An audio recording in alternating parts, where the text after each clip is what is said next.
What Drives You is brought to you by Ziglar, your premier source for equipping life and leadership coaches. Visit Ziglar.com and let them inspire your true coaching performance. Yeah.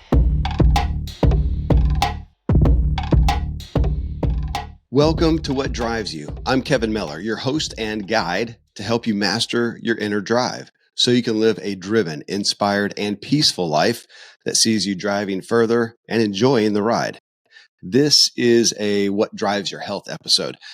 Your health comes from what you do and don't eat, and what exercise you do and don't do, and good sleep, right? Basically your lifestyle.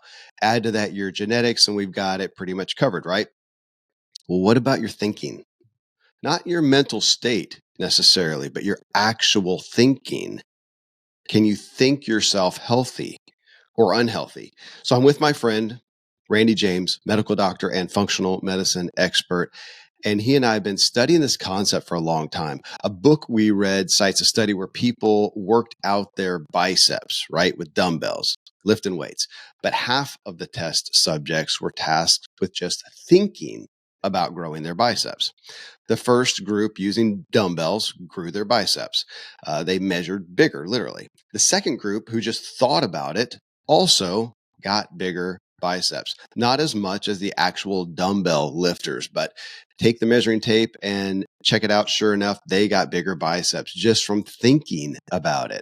Now take that to your health. And as you'll hear in this show, I talk about an injury that I've gotten.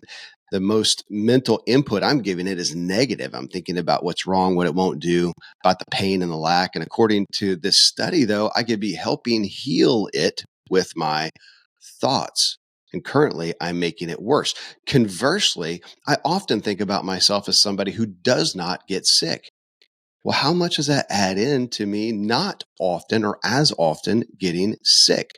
So we're going to talk about how we think about our health and how it literally affects it. Let's start right there with what you just said. So, we start these recordings, folks, and we so often have just come from talking to each other. It's Friday. We were just sitting at Farmer's Market where my kids have booths selling stuff, and we were having coffee, talking about life. And you just said, what? We feel, as we're older, feel more wise, more wisdom, but we're less able to use words to express it. Oh, I was going to say certain. Right. We talked less certain. We talked about that. So here you are. And, you're Dr. James, medical doctor, functional medicine expert. I do have a concrete degree. You have a concrete. I do not, but I have a lot of listeners. So apparently I have something decent to say. And we're supposed to know it all. You're supposed to have arrived. You're supposed to be up on stage guiding people in certain truths. And I think people believe that less and less, and they like the fact that we're all on the journey, and we are. So here we are talking, trying to make our own decisions, dealing with our own health, and not certain. And not in. Oh, okay. And comfortably not certain. Comfortably not certain. Well, I really like the analogy you gave this morning that I had not heard of about how they build foundations in China.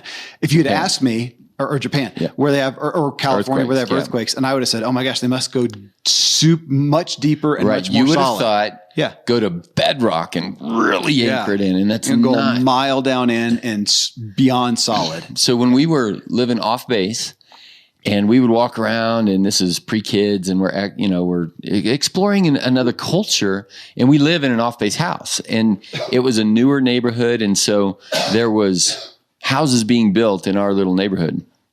And so we would walk around, and just like here, you kind of snoop around the new house that's being built, and it's like, I just thought, oh my God, this is rickety.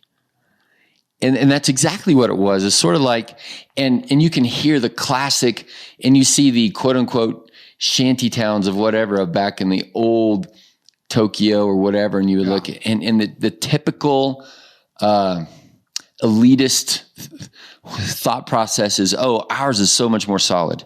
We're so much better builders. And the reason that they did that and still do that is so that there is movement inherent within the building, because when the ground shakes, if you're solid, it's bad. It's it's like driving a car with no shock absorbers, and it just rattles you to death like the old wagons I would guess to have been. and so we were talking about that this morning, that here we are at 50, and some of the things that we thought were super solid, that we were certain on. We were certain. And it's like, well, it depends. Yes, I'm certain about that certain fact, but now with 50 years behind me, I'm sort of certain about it over here in this context, but less certain about it in that context. Kind of, I think about certainty of the concept. I mean, conceptually, okay, the framework. We have seen more life grow from a diet heavier in vegetables than fast food. Yes, that would be a pretty solid framework. Because I want to say with certainty, no, the carrot is better than the Hot Pocket. I want to say and you feel like you should be able to, but there's always the exception. Always going to be the somehow. exception. That's right. And so and even the exception of somebody out there listening right now. In fact, Kristen is a great example of somebody, and Kristen is our functional medicine coach. And this is public knowledge that, she lived very, very, very well. Ate the carrot, did not eat Hot Pockets, got cancer. And so she would say, okay, well, yeah, exactly what. And that, and kind of what we want to talk about today, we can maybe use her, because what she now knows is that her solidity that led to the shakiness that came to cancer wasn't Hot Pockets and smoking and lack of enough carrots, but it was in the mental, emotional aspect of her life. Okay, great. Because I do want to say to that, if she had been as she was and replace all those carrots and healthy things with fast food, I would say her cancer might have come. I'm going to surmise. We don't know for certain. Can't. But we can surmise that it might have come earlier. It might have been worse. She might be dead as a result instead of recovered. So I don't want somebody to hear that and go, yeah, that's why I just say we're all going to die anyways. Yeah, we're all going to die. Might as well just eat the fast food and whatever. And again, we are going to say without certainty, though, we have seen, we would say evidence-based, I can't say certainty, evidence-based testimony to better health outcomes with carrots as opposed to Hot Pockets. So we're going to say that, I would figure. Yeah. Would the shakiness of her infrastructural system through the physiology lens have been more disrupted earlier if into her exact same context she had put Hot Pockets instead of carrots? And we're going to guess yes. But here's the other side of that question that creates the uncertainty is, what if, because part of her, and we're not going to pick on Kristen all the time, but we're going to say people's, in this case, part of the demise was her, was the certainty, the rigidity? Yes. She felt so incredibly limited and rigid in her approach that she never got the celebratory Hot Pocket or cake. And so that brings in the uncertainty. If somebody eats dirt with a sense of gratitude and joy, whatever, and now we're bringing in the mental, mysterious component to all of this, would Kristen's cancer have not come?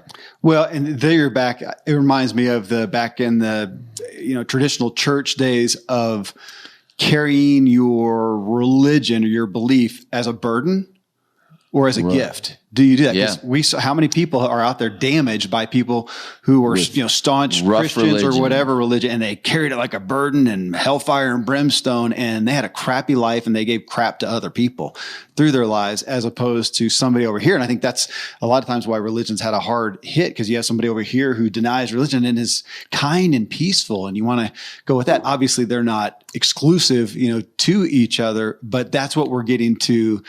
Today is the mindset in essence. Can we, if we're the infrastructural mindset. So I want you to share. So this is not about this book. This is another book on top of so many that we've read, but you got me into it reading Breaking the Habit of Being Yourself by Dr. Joe Dispenza. This is a guy, he's a chiropractor, but he kind of came into fame or notoriety from, was it an accident that he had?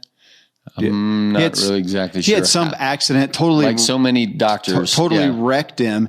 And he, through his, mind work primarily is what he cites or gives testimony to, rebuilt himself. So in this book, he's talking about the quantum use. So we're not going to get into quantum physics necessarily. But let's set the context of where you and I have been over this last 6-8 months. Yeah. Because I happened to have read a book that was dovetailing, and I think the title of the book was The Bible and Physics. And so it's okay, we have the theory of relativity, we have all this weird quantum physical stuff that just bends your mind. Well, how does that then relate to kind of the old stodgy truths of religion or even the stodgy truths of, like you used the idea this morning, of gravity? Like, doesn't matter what you think about it, it's like you jump off a building, you're going to pay the price. And that's kind of how we have thought about other mindsets. Mm-hmm. Doesn't matter how you think about it. If you eat Hot Pockets, you're going to be sick. And it's like, yeah, but what about, and here Joe Dispenza comes in, and here I had been one of the really staunch, don't smoke, don't do all these things, do your exercise, eat your carrots, and the evidence-based is that you're going to be better. Yeah, but, and so here we bring in the context of you and I wrestling with as we're raging teenagers and as we're wrestling with our own mindsets, and we have friends whose marriages of 20, 30 years are just all of a sudden gone, and health all of a sudden gone, whether it's you and I and our feet or whatever. And so how much of that is in our flexible mindset? And so Dispenza comes in, and so his first book was in like 2000, this book I think is 2012. So this is the zeros kind of data. And his other famous book is on the placebo effect. Mm-hmm. And okay, so there's another, people in America hear placebo effect as negative, as like, oh, that's all in your head.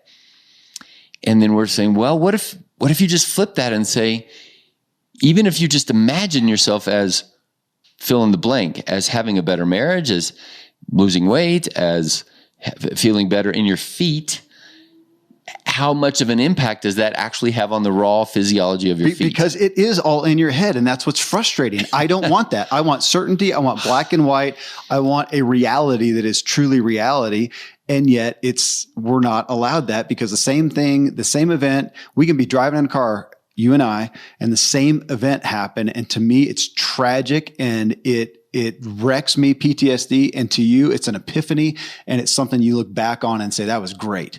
What's the reality? We cannot say so often, and yet we want to. So it is the placebo effect, which on that, I'll tell folks in the True Life podcast, March 18th, 2021, we did a show called The Placebo Advantage and talked about that. And this is going to overlap some of it, but this brings us back to it. And I do want you, I don't want to jump the gun on it, but I want you to hit his study that he referenced. And I'm not going to pull it out. Guys, you can go get the book.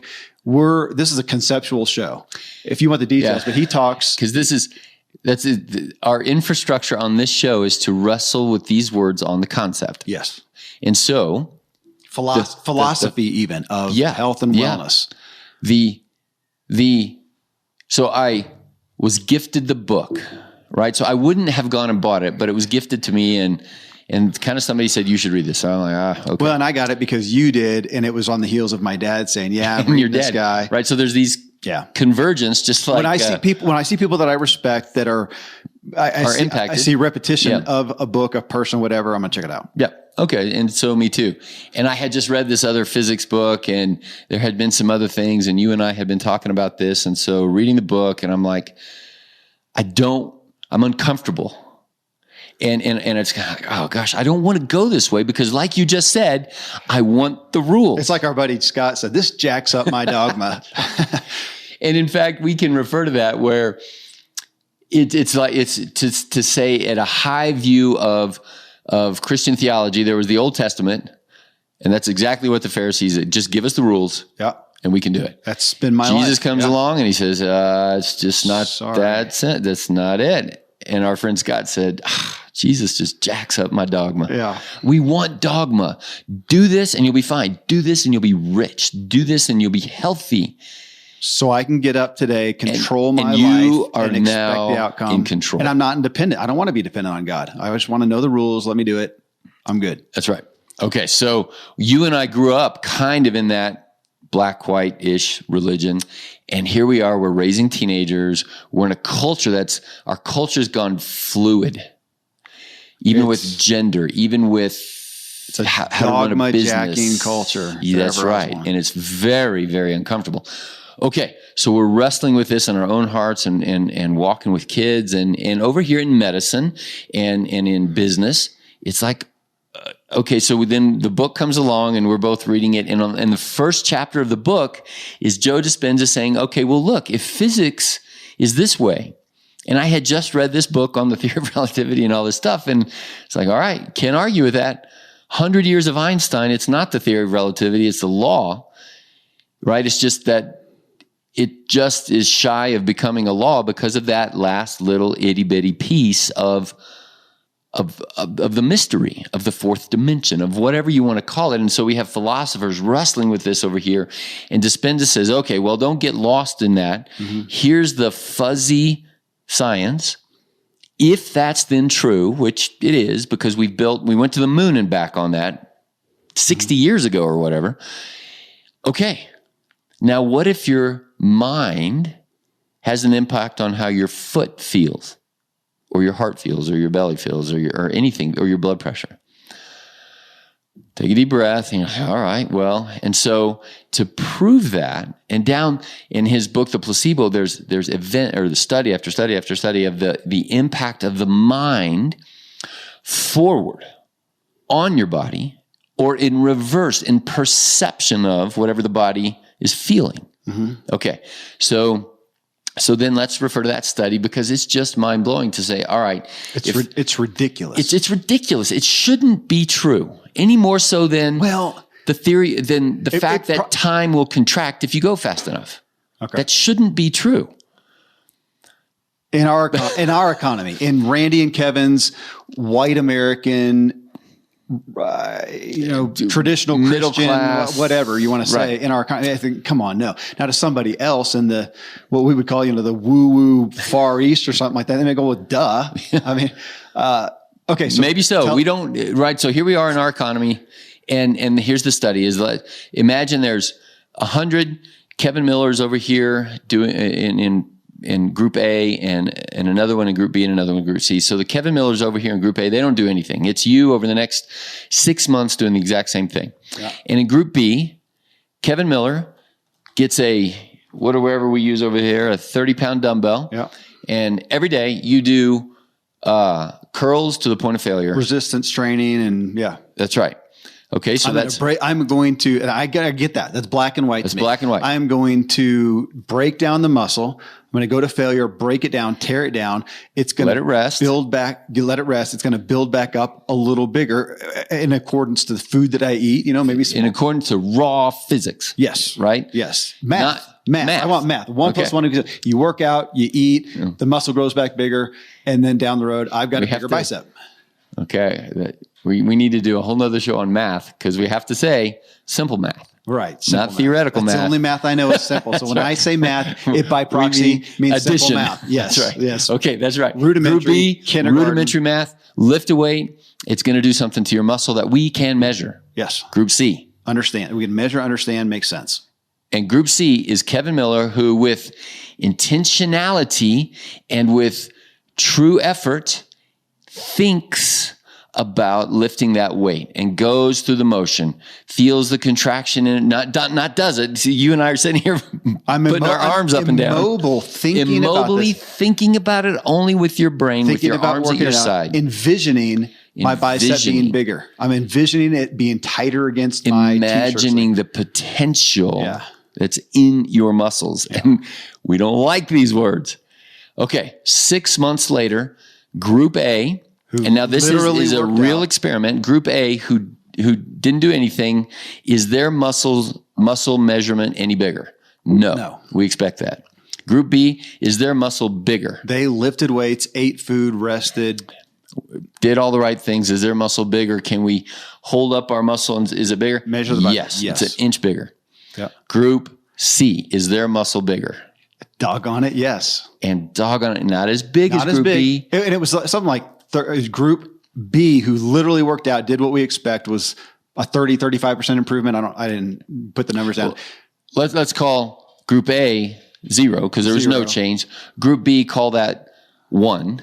So that's the measuring the average increase in size of the muscle is called 1. Okay. And group C increased their muscle mass by about 30% compared to 0 and 1. Okay. Right. So a 30% improvement. But a marked measurable improvement. By simple math. By sitting there thinking about it, and you want to say that's hoodoo guru, that's stupid stuff. Is it all in your mind? And he's saying here's the study. There it is. You can go. I mean, it's referenced in the book. I'm not going to. And there's dozens of that kind of thing. The piano study where you go to an expert piano person and they do scales and you do a PET scan on their brain while they're doing scales. And then somebody who does just scales in his mind and is lighting up the brain as if you're doing scales. So now we're being hit with it's like the theory of relativity. It doesn't matter what you really think. Time and space will contract if you go fast enough. And we have all these space movies built on that and black holes and time contraction and whatever. It just warps your mind. And we don't get to live it out because we're in Newtonian physics here on Earth. 1 + 1 is 1. But we have to conceptualize it if we want to, get messages from the moon and the Mars land rovers, whatever else. So that's not our economy. But it's true. And so now, and Dispenza is saying, okay, it doesn't matter really how you grew up.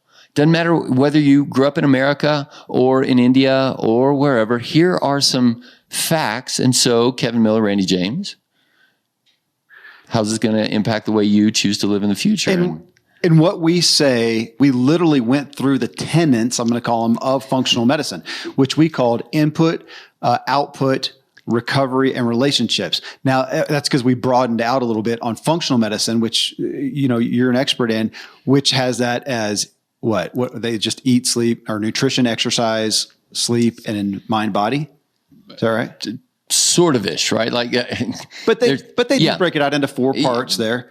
Okay. So we're talking about the mind body. So to come back to, you were using Kristen, which is somebody we know, but somebody who has a health problem, whether it's cancer, which is all of us, or achy knees or whatever. And you're saying, okay, let's look at your, from the basics of functional medicine, which is beyond regular basics, but basics there of input. What are you putting in the body that the body doesn't want? What are you not putting in the body that it needs? Exercise, movement, working out the body, sleep and recovery. And then this other one is what we're talking about, mind and body. And because I don't want to say that, so here's somebody who got cancer, who was doing all this great healthy stuff. Well, that's great. I'm going to assume that helped them. But what we're saying over here is we're going to somewhat sabotage, somewhat negate, somewhat lessen all of our efforts by the reality of our mind. So when we're over here and Kevin is sleeping great, he is exercising great, he's eating clean, what's my mindset about those things? Or over here, my mindset about what's going on in my business, finances, relationships, whatever. And one more area there is, what is your mindset about the things that are subconscious? You don't know what you don't know. And one of the things that we don't know is what we do by habit. Mm-hmm. What is your mind? And that's... Well, and you say what we do, and I'm thinking also what we be. Yeah. So because there's always, what am I being through the day? If we could put the electrodes on me, is through a given day, how much anxiety, bad stress, worry, fear, anger, bitterness, unforgiveness, and peace, love, joy, gratitude. So there, and you would say we're all on the spectrum. Well, day to day, where am I? And it is taking or giving life from me. It is building or degrading my health. That is right. And that phrase comes out of this new book we've been reading, the Finding Quiet book, of every instance of input, output, recovery relationships, your food, your exercise, and bad things, well, quote unquote, bad things are, it's an opportunity to create a default mode network, a being of growth. We could use so many things. You're either a growth mindset or a fixed mindset. And I like giving resources. I feel like more and more we're curators, and I want to do That's that. another book. So mindset is Carol Dweck, D-W-E-C-K. She is the queen, king, whatever. We can't do genders anymore. So of mindset. So that is an incredibly powerful book. You just mentioned Finding Quiet. That's J.P. Moreland. Right. Moreland. And he is a faith-based guy, a Christian guy, but he's speaking at this. It's an incredible book.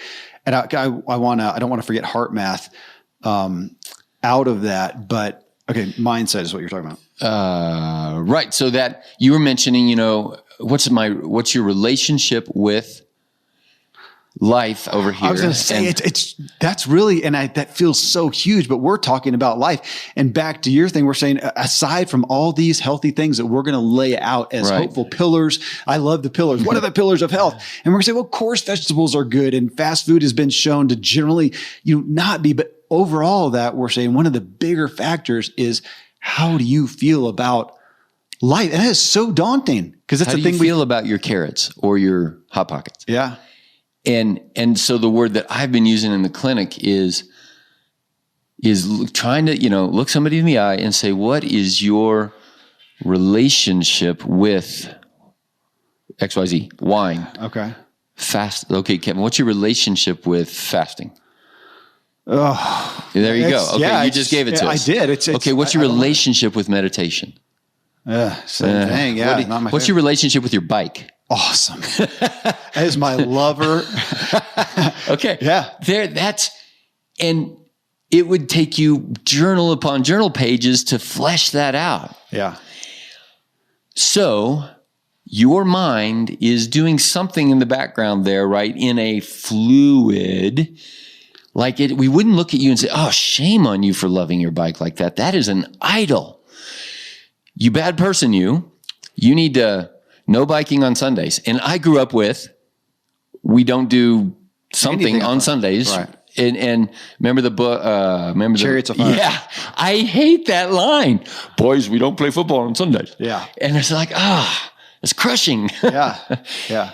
Anyway, but that's the old stodgy fix. That building is going to fall down. The mindset matters. And to that, so you talk about fasting. So when we were doing the 3 days a week, of fasting, one of my daughters started doing it, and she did it a couple times. And she finally said, I'm going to stop because I'm so disdainful of it. I'm feeling depressed. And I supported her, and that goes against the, hey, whatever you don't want to do, when you do it, that's what builds strength and character, whatever.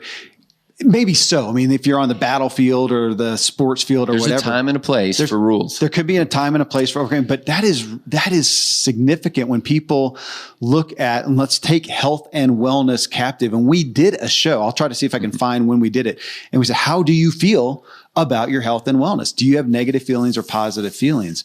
And I want everybody listening to think about, where is that area in your life? Is it your weight? Is it an ache? Is it a pain? Is it brain fog? Is it lack of clarity? Is it just a lack of hope and whatever? And how do you feel?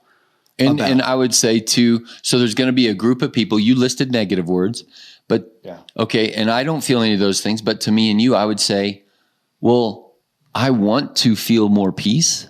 I want to feel more joy. I want to have a deepening relationship of awareness with my subconscious of when it's not like I have zero worry that my marriage would wind up on the rocks, but it needs to be better. Right. And so when there's, how do we enhance and in fact, and I think this is where Kristen, circling back around to her, would have said, gosh, had I been living the life of less negative rigidity and more fluid positivity, or whatever the words are, about my, not worry about, oh my gosh, I got a Hot Pocket in there instead of a carrot, would there have been less chance of cancer? Of course. But can you look her in the eye and say, oh my gosh, your cancer is your fault because you just had a negative attitude about it? Of course not. Well, it was an ingredient. It was an ingredient. Absolutely. And now our 15-year-olds, we can't talk to them this way. I mean, we could, but it took us 50 years to be able to come over here and say, okay, I've lived through some earthquakes in life, and some of my buildings got a little shook. Yeah. And I need to enhance, not get more solid in my rigidity, I don't think. I need to get more joints in there. More, it depends. You mentioned how our bodies do in the... Remember when you said, when we said there's a time and a place, and you mentioned war. I'm using this example in the clinic all the time. When you think about your immune system, most people think wrongly that it's Army, Navy, Air Force. Where there's a battle going on. And that's part of it. And there's a time and a place. Doggone it. If you have an infection, you need the white blood cells, everybody come out, and you're going to get sick and tired and achy and feverish and feel terrible. But the immune system doesn't go away when you don't have a fever anymore. Now, most of it is diplomacy. Right. Diplomacy is what we're trying to get at in this mind-body connection thing. The fluid, all the time relationship that we have with the viruses floating around in our body right now. Okay, so here's what in my mind as you say that, the relationship with our body, because I'm going to polarize, and you've got the average. I'm going to pick on America. Average American, man, woman, middle-aged, jobs, kids, mortgage, home, soccer, whatever. We are absolutely busy. There's no margin at all. Life isn't bad, but it's just challenging. There's a lot that we don't look forward to, and we're often looking for a break, but it's fairly harried. That is the norm in our culture, whether you're single or whether you're married with 12 kids. Over here, then, let's pick on, Buddha. You've got the person in the lotus position up on a mountaintop in Tibet with nothing. Everything is perfection. It is nirvana. Nothing troubling the waters at all. And we look at that and go, okay, so that's it. That's the goal over here, is we just have to get rid of every stress, bad stress, every tension, every challenge over here. It's not possible over here. And we're looking at environmental issues, and obviously those have a huge factor on our mental state. But ultimately, we're saying outside, let's set those over here, and let's put a third point over here and just say what matters is your mental state. Because if that person over here is in the lotus position and they're pissed about it and they're disdaining it, like I would be, like, are you serious? This sucks. Or they've neglected their nothingness means they've left their family. No purpose. Their purpose was nothingness, which most of us would say, no. There's got to be a somethingness. Is there peace? Is there joy? Is there inspiration? Is there fulfillment? And, same thing over here with that harried, what I might look at it say harried. What you're going to say as a doc is say, well, the specifics are one thing. How do you feel about it? What is your relationship with soccer? Right. Again, we're back to mindset. But I wanted back to Finding Quiet by J.P. Moreland. He talks a lot about heart math. You've literally been using the tool of heart math forever, or a decade, 15 years, 20 years, whatever. Right? In the clinic, yeah. Yeah. I can't personally say I've been doing that. No. But I mean, you've been using it in the concept and we talked about it this morning. It is looking at heart rate variability. Give a layman's terms on heart rate variability. So not your heart rate, not your pulse, or 50, 60 beats a minute, but the milliseconds of difference between beat to beat variability. Variability, which before heart math and you telling me about HRV, heart rate variability, I would have thought that, okay, if I'm a healthy athlete, I have a low resting heart rate, that it's just going to go along, ba-boom, ba-boom, consistent. And consistent is actually not good. That's not variable. That's not variable. That's right. That is the lack of variability is consistent with a mind that is, and let's say that mind-body piece with people who are in a state of not peace, chaos, harried, it would be a good word. And so what are the words that are opposite of that? And in the heart math world, their word is coherence, convergence, resonance, rhythm.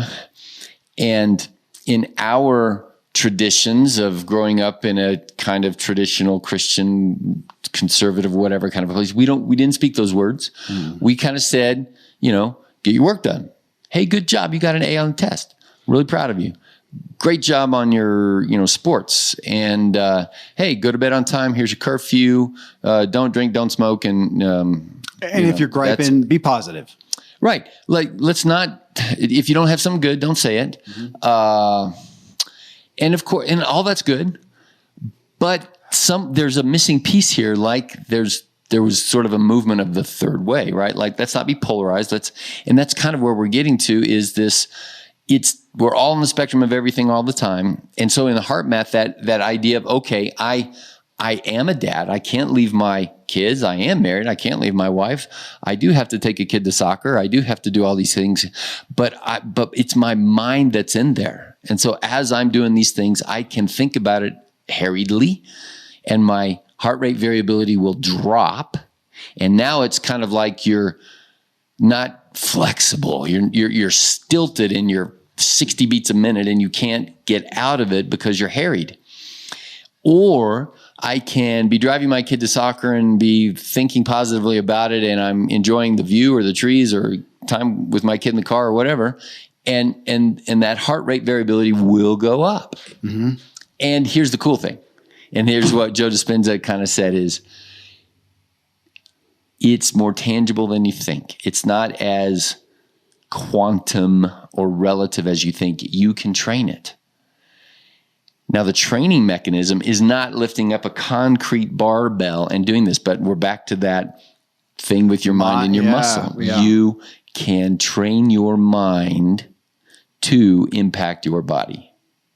You can go and train your body, right? We know if you exercise, that's going to lower your depression, anxiety. We know that. The body can train the mind back, and vice versa. The mind is an influencing training aspect of the concreteness of the body, and that's where our brains kind of explode.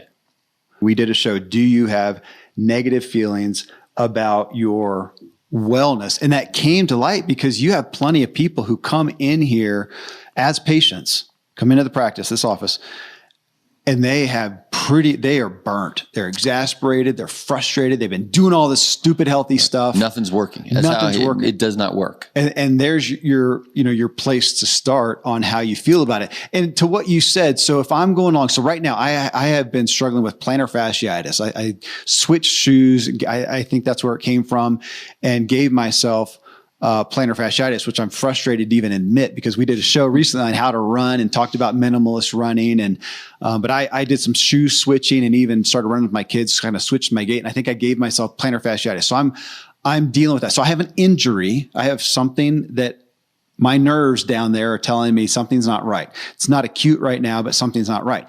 So we're saying, okay, for the healing of that, for the betterment of that, one thing that matters is my overall feeling about life. Who is Kevin at large? Am I enjoying taking the kids to farmers market this morning and setting it up and helping them prepare? Am I enjoying having extra family over? Am I enjoying my work? Am I at peace with my finances? So all that matters to it. So that's one, that's the big picture. Well, I'm going to say small picture, then the focus picture too, the one that this one got me on with Joe Dispenza talking about the bicep, is what am I thinking about that foot? Because the truth is, I'm irritated. You're mad. I'm irritated. You're a victim too. Yeah. It happened to you. It happened to me. I am a victim, and I'm irritated. I was doing all the right things. You're Kevin Miller, for heaven's sake. I am Kevin Miller, for God's sake. And here I have it. So what are my feelings about it? They are negative. I don't have any positive feelings about that. What would the training be? Am I grateful it's not worse? Okay. It could be worse. We know a lot of people who cannot run at all. I'm so glad I got 50 years of running. Yeah. I have the money to buy different shoes, a splint, all these things that I'm doing to treat it. I've gotten dry needling. You don't have a job that puts you on your feet all day long? Right. I can stay off my feet. I can bike, which I happen to love. How many things? Okay. And so what are my feelings about that?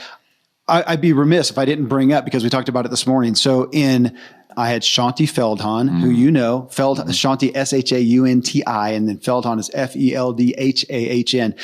And we talked about joy. Incredible show. I'd really recommend everybody on this topic to go listen to that episode. But from that, she talked about venting, and I posted a meme, and I think there's 600 comments, and it was saying venting does not let steam off. It throws fuel on the fire. Volatile statement, because everybody looks at that and goes, that is not healthy.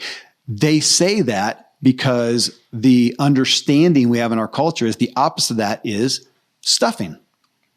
And she would say that is horrific too. Both of those. That's also throwing fuel on the fire. Yeah, both of those. And this is their research, not opinion. They did surveys and studies and whatever. So this is their research. Both of those are bad. There is because you just said the word, there's a third way. And a third way is looking at it and finding something to be grateful for, which I just did. We just did that exercise with me. She on the show talked about doing it in the recent months. She had a breast cancer diagnosis. She's sitting in getting radiation, crappy experience, getting radiation. And she's thinking, I have to practice what I preach. What the heck am I? I'm not supposed to vent and be pissed and accuse and blame and be angry about this, but I'm not supposed to stuff it. What do I do? And she said, find something to be grateful for. What can she be grateful for? And her first response was, holy smokes, I'm so grateful that radiation exists, because without it, I'm just going to die. Yeah. That's what would have happened. Is that a legitimate, that's not well, she actually poked holes in the Pollyanna thing and said the Pollyanna real story is actually good. But in how we frame that wasn't just stupid positivity. She's not supposed to sit there and go, I'm so glad I got cancer. Yes, exactly. Right. So and that's where people say, oh, you're not being realistic. You've got, and we're not saying don't be angry and don't whatever. Feel angry, but don't go and expound on it and vent. That's their studies. Purposelessly, yeah. Vent it out. It's not vitriol good. On that. She's saying that's just going to increase it.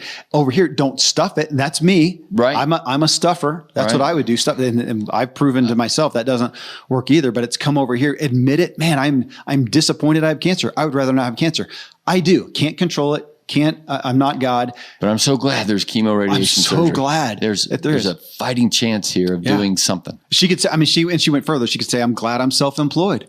I can take time off, which she did. And she talked about that. So many things to be grateful. And she's just looking at the science, just like Joe Dispenza. She's just saying, okay, if I hook myself up electrodes and just check out what's going on, if I vent, killing everything. So we could ask her.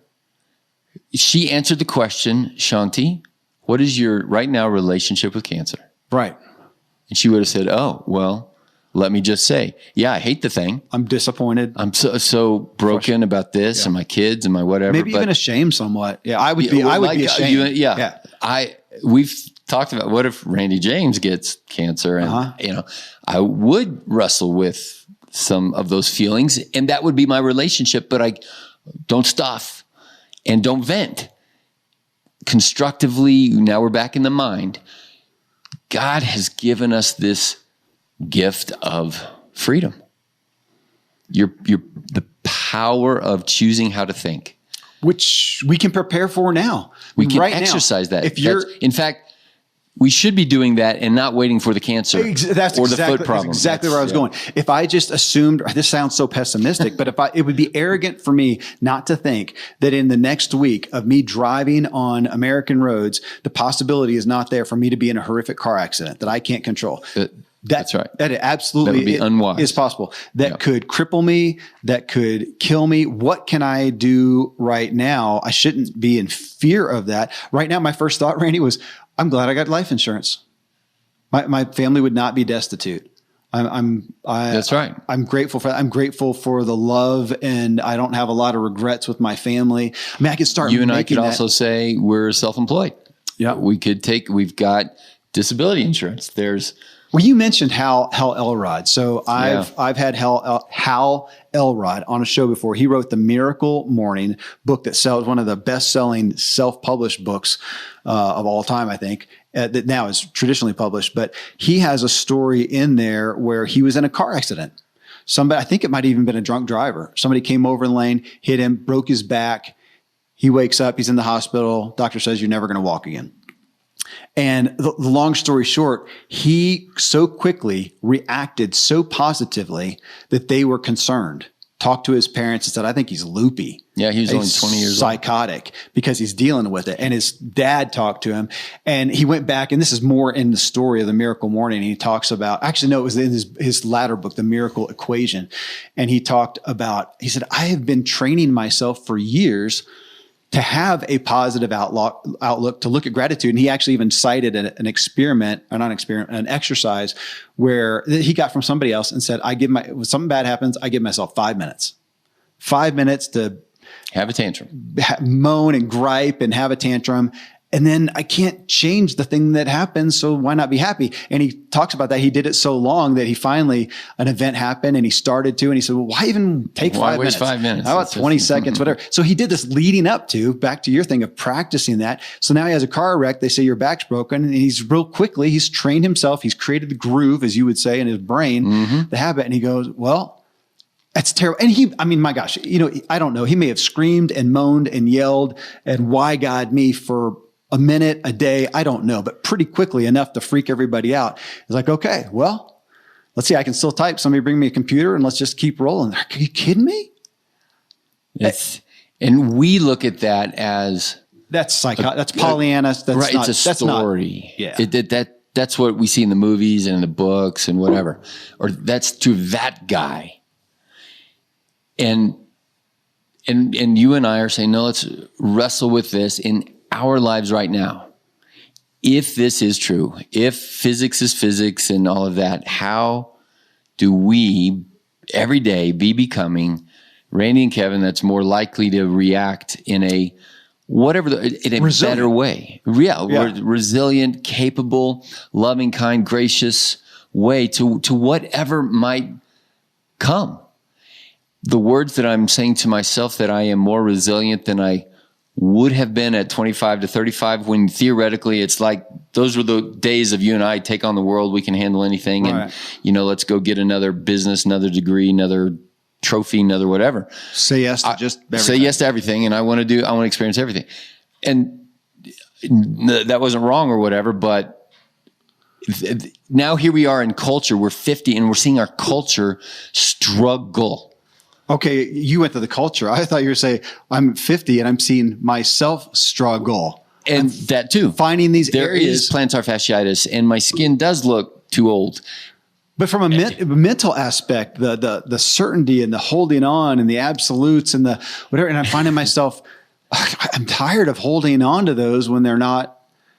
There's earthquakes. There's earthquakes and it's not going to, and this morning, so we also have to speak to we're not saying go build your house on the sand, because you can't do that either. That's the extreme over here on the other side.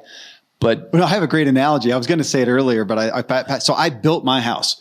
So I dug clay. I helped dig the foundation. I general contracted the thing. It has a great foundation. Okay, it has a great foundation. Last summer, I built a tree house. 2 pine trees coming out of the same kind of root structure. 2 pine trees come up, and I built that. Well, if I built it 100% solid, as soon as the wind comes along, those trees, those trees sway at different. They're not together, and it's good. So I had to look. I got on YouTube like everybody else did. How do you do this? And it showed how to create pivot points. In essence, yeah, that's the Japanese house. So it's solid. I mean, it's rooted into it's solid but flexible. Yeah, not solid in a stodgy, in an unmovable way. Right. And you and I 20 years ago would have heard that and say, oh no, there is absolute truth. And I still believe there is absolute truth. But I'm now coming to learn that part of the mystery of absoluteness is movability, is pivot points. Yeah. There's a time and a place for a Hot Pocket.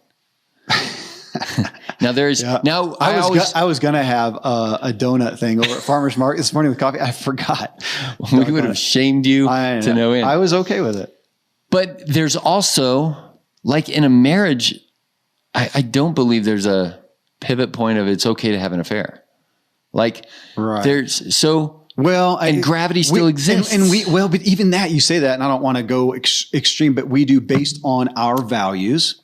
And I wouldn't look at somebody if they had an affair and say, well, then get unmarried. Like it's all gone. Yeah. It's broken. Because somebody's going to cite somebody who's happy, who has a what do they call that? Open marriage or whatever. I'm going to question. I'm going to say in the bigger picture, like if we look at 100 people over the course of time and you have an open marriage, then I'm going to argue, well, it's going to, over the course of time, that's not going to prove functional. Right. I do too. And when we look at absolutes, certainty, proof, and we're saying that is so difficult to have, there is evidence-based testimony. I'm going to use the word testimony, evidence-based testimony that I do want to know. And so looking at the evidence, looking at the stats, what does create the best marriage? What does seem to create the most health? Yeah. Seems like the veggies are kind of winning. Yeah. Okay. And not smoking is winning. Right. And so because everybody wants to point out, anytime you bring up something like this, I'd accept it. My grandpa lived to 99, sharp as a tack, and he ate nails. Yeah. That's awesome. And somebody else ate carrots, had cancer at 40. Right. Okay. Yeah. Always exceptions. But if we're going to look at the norms, and I'm going to look, when I come into my business, I'm not going to look at how can I do this really stupid and difficultly to be success. I'm going to ask people, what's the quickest way to the most abundance with this business? And I'm going to go after that. That's what we generally do. Right. How do you set a budget? How do you budget time, money, effort, your resources, make projections? And here we are again in a framework of fluidity and pivot points. And so Dr. Joe Dispenza would say, Kevin, you want to fix that plantar fasciitis? What have you been, when was the last time you sat down, took a minute, 5 minutes, whatever, and thought about it healing? Thought about it strengthening, thought about it being more flexible, thought about the pain going away. I don't do that. That's hoodoo guru. Come on, give me a break. It's got an injury. It's going to fix itself or not. I can take a pill, get a surgery. I had somebody the other day saying, you got to get a steroid shot. Yeah. Yeah. You can stick a needle in that thing. Yeah. And he's saying, what about this one? If it's 25% of the process, and that's what we don't know. That's what we don't know. What percent? Nor can we know. We are not meant to know. We're not meant to be able to know in that way. On his bicep study that was done, though, there was a measurable result. And he may say on that, he may look and go, gosh, from what he's seen, 20% of the healing of my foot is mental. And I'm actually right now, I'm not ignoring it. I'm giving it negative. You're hampering that. Yeah. Right. We also have to go into that group B. No. A? We have to go into the group that increase their muscle mass by thinking. By thinking. That's C. Okay. Now, and that was C. It's not every single person increased by 30%. Some were 40, average. Some were 0. Right. So the 0 guy would say, well, it's not working on me. Therefore, that is a lie and false. And the 40% guy would say, dude, that's all you have to do. You never have to. He would write a book. Yeah. And say, here's the truth. Here's the certainty. And that's where I don't think Hal Elrod did that. I think he didn't come out and say, this is right for everybody all the time in every situation. But he's like, hey, here's what worked for me. But 5-minute miracle morning kind of a.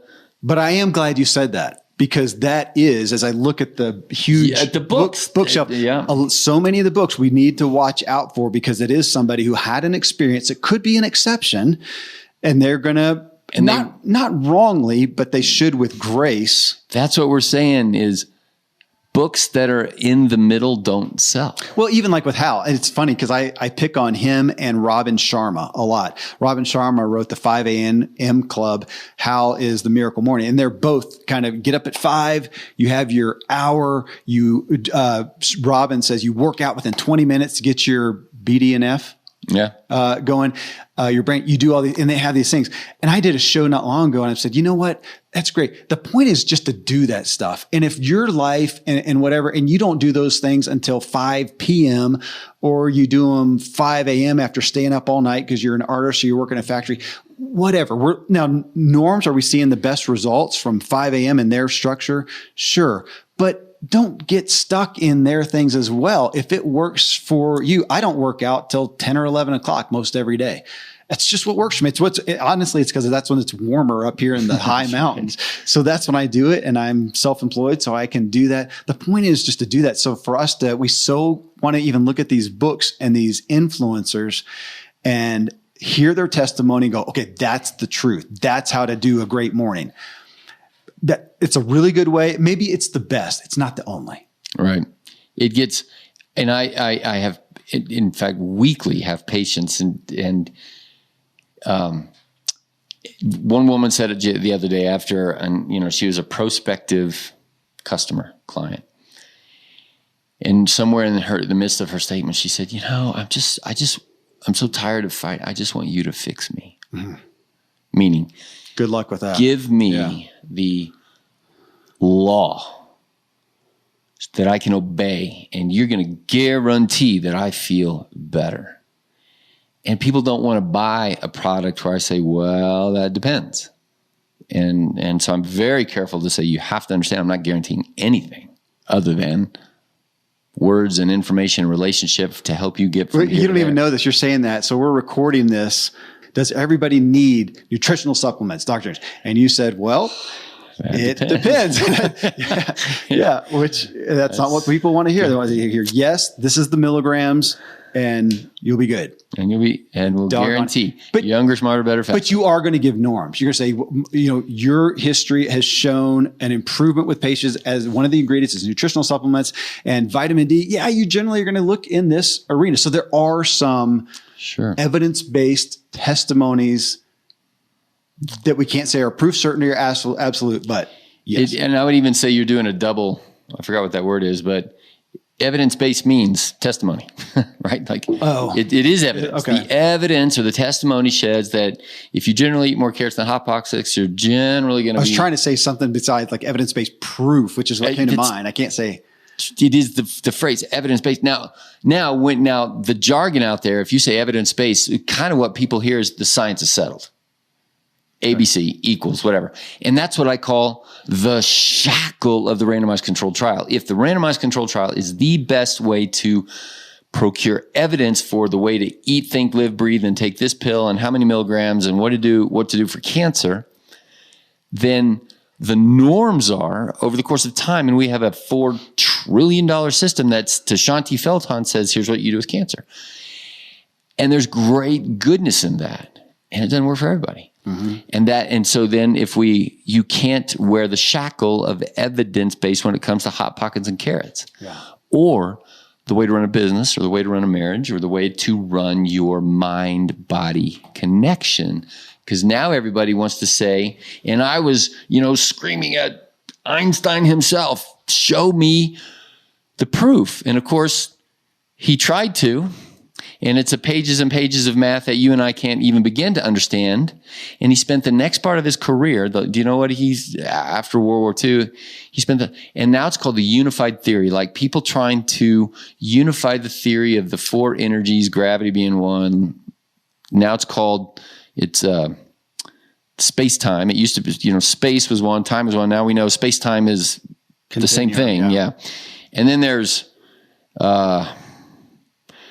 I forgot what they're called, the big energy and little energy or whatever that some people call dark matter, or we just don't know, right? And there's no unifying theory. And I don't think there ever will be. We're not meant to know. There's always going to be a mystery. Now, I'm not saying that as an anti-science, whatever thing. I think God gave us brains to go and try to figure the things out. Let's do that. But at the end of the day, we're in a culture that's struggling with, but why? And we have teenagers and they're, what is your mission, passion, purpose? And like, why do I need a mission, passion, purpose? But I just have an itch I want to scratch, or entertainment, or whatever. And then to us, to most of our listeners who are in that middle-aged kind of a place to say, what do I do with my overweightness, my fatigue, my sore knees, or my sore plantar fasciitis, or my brain fog? And today we're saying, well, one of the things to be becoming more and more aware of is the way you think. Your mind stance is a piece of the equation. That's what I come to. I just wrote that down. This will be either in the title of this show or right at the top of the subject line or the definition of the show explanation. This is it's an ingredient. I want to say a primary ingredient, but along with, as I look at my plantar fasciitis or your achy back or your hypertension or your autoimmune problems that you're looking at, as you would hear us talk, as we do mostly on this show. Hopefully that'll continue to change. I think we're coming more this direction. We talk about, okay, what are you eating? What are you not eating? What's going in the body? What's causing things there? Are you exercising? How are you sleeping? The recovery, we tend to put more and more focus on that, I think, because we're seeing the evidence based results of that. But over here, how are you thinking in general about that thing? And again, even there, what this is bringing me to, Randy, that, his bicep research on there is I do spend more and more time, thankfully, and I want more, of being aware of my mental state overall. Yes. About life, that's overwhelming, but I'm getting the power of that hugely as an overarching ingredient, at least for me in my life. But am I taking the specific thing captive, like this problem? How am I thinking about it? Am I doing the mental exercise like I would to tear down my bicep with a dumbbell and let it rebuild during sleep and with food? What am I doing with my thought process towards this problem of plantar fasciitis? The only thing I am feeding it currently is negative thoughts, frustration, irritation, disappointment.